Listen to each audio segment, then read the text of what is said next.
వాస్తవంగా America, Europe దేశాల ఎత్తుగడ ఏంటంటే, ప్రపంచంలో ఎక్కడ సహజ వనరులు ఉంటే దాన్ని దోచేసుకుంటారు. ఏదో ఒక వంక పెడతారు. లైక్ ఇరాక్ మీద ఎందుకు గొడవ పెట్టారు?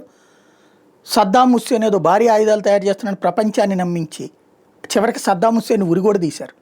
కానీ హైడ్రోజన్ బాంబు కంటే పవర్ఫుల్ బాంబు అంటే చివరికి అణుబాంబు కూడా లేదు ఈ ఇరాక్లో. కానీ ప్రపంచానికి నిజం చెప్పారా? ప్రపంచానికి నిజం తెలిసినా ఆ మాట మాట్లాడరు. వాస్తవంగా అక్కడ వాళ్ళ ఉద్దేశం ఏంటి?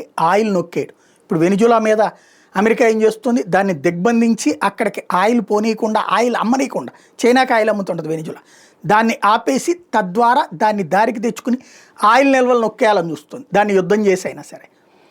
అలాగే సిరియా, యెమెన్, లెబనాన్ ఈ ప్రాంతాల్లో ఏంటి? ఆయిల్ నిల్వల్ని క్యాప్చర్ చేయడానికే ఇరాన్ అక్కడ ఎత్తుగడలు వేస్తుంటుంది.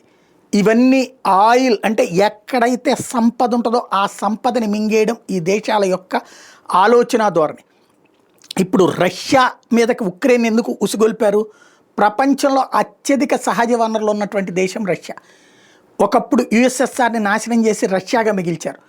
ఈ రష్యాలో భాగమైనటువంటి దేశాల అన్నిట్లలో కూడా అన్నిటిని నాటో కిందకి తీసుకొచ్చారు. తీరా చూస్తే ఇలా కర్మగాలి ఆ దేశాల్లో సహజ వనరులు పెద్దగా లేవు కాబట్టి వీళ్ళు కోరుకున్నటువంటిది లేదు.